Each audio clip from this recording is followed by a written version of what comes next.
हर खबर पर होगी आपकी पकड़। डाउनलोड कीजिए एबीपी लाइव ऐप। एलजी के फैसले पर सीएम केजरीवाल बोले, ये समय असहमति जताने का नहीं, दिल्ली में सभी के इलाज की व्यवस्था की जाएगी। दिल्ली में कोरोना पर केजरीवाल का बड़ा बयान, बोले जुलाई में दिल्ली के अस्पतालों में 80,000 बेड की जरूरत पड़ेगी। कल देश भर में करीब 10,000 कोरोना के नए केस सामने आए। कोरोना के मामले बढ़कर 3.25 लाख के करीब पहुंचे। अब तक 7,700 से ज्यादा लोगों की मौत हुई। कोरोना संकट पर आई अच्छी खबर, देश भर में कोरोना से ठीक हुए लोगों की संख्या एक्टिव केस से ज्यादा। देश में रिकवरी रेट 49% के करीब पहुंचा। मुंबई में कोरोना मामलों की संख्या चीन के वुहान से ज्यादा हुई, लेकिन मुंबई के धारावी में कोरोना की गति धीमी पड़ने से जागी उम्मीद की किरण।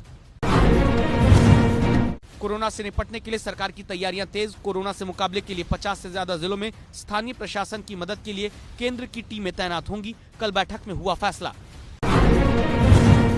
कोरोना मामले बढ़ने के बाद राजस्थान सरकार ने राज्य के बॉर्डर फिर सील किए। राजस्थान में कोरोना के मामले 11,000 से ज्यादा हुए।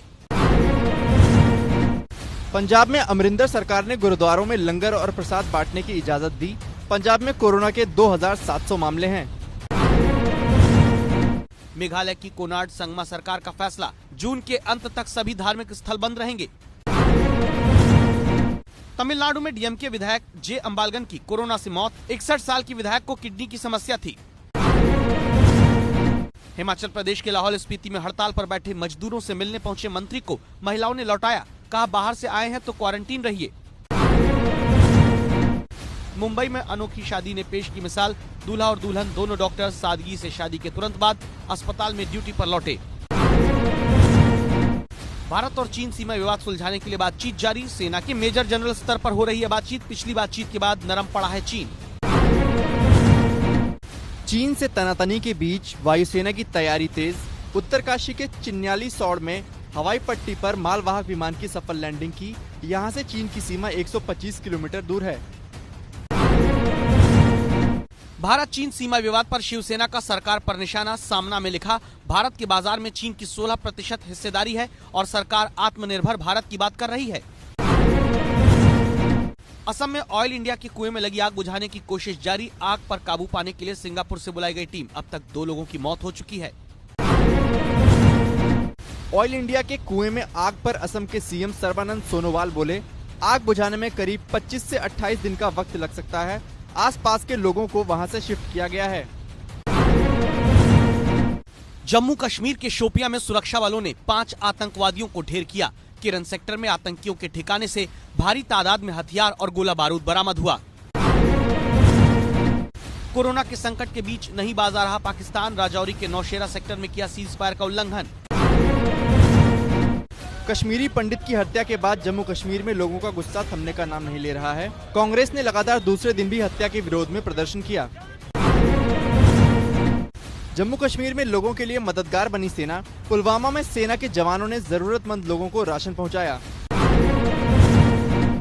मुंबई में अनोखी शादी ने पेश की मिसाल, दूल्हा और दुल्हन दोनों डॉक्टर सादगी से शादी के तुरंत बाद अस्पताल में ड्यूटी पर लौटे।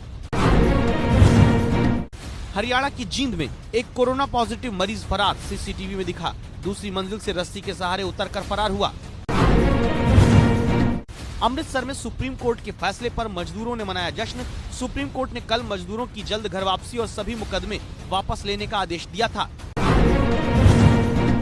मुंबई में फंसे लोगों की मदद के लिए आगे आए बॉलीवुड महानायक अमिताभ बच्चन। मुंबई से 6 चार्टर्ड प्लेन से 180 लोगों को यूपी पहुंचाने की व्यवस्था की। देहरादून में इंडियन मिलिट्री एकेडमी में आज कैडेट्स की पासिंग आउट सेरेमनी का आयोजन। कोरोना की वजह से कार्यक्रम में सादगी दिखी, दूरी का ध्यान रखा गया। मोदी सरकार के 1 साल पूरा होने पर दिल्ली में बीजेपी ने शुरू किया जनसंपर्क अभियान। घर घर जाकर सरकार की उपलब्धियां गिनवाएंगे, लेकिन भीड़ लगाने पर उठे सवाल। अयोध्या में राम मंदिर निर्माण की तैयारी तेज। ट्रस्ट के अध्यक्ष महंत नृत्य गोपाल दास की अगुवाई में वैदिक पंडित कर रहे हैं रुद्राभिषेक। पीएम मोदी ने केदारनाथ धाम पुनर्निर्माण प्रोजेक्ट पर उत्तराखंड सरकार के साथ मीटिंग की। वीडियो कॉन्फ्रेंसिंग के जरिए काम का जायजा लिया। कोरोना काल में बीजेपी की जनसंवाद रैली जारी। आज केंद्रीय मंत्री रविशंकर प्रसाद और अनुराग ठाकुर ने हिमाचल प्रदेश में की वर्चुअल रैली। छत्तीसगढ़ के सूरजपुर जिले में 20 महीने से गर्भवती हथिनी की दूषित पानी पीने से मौत हुई।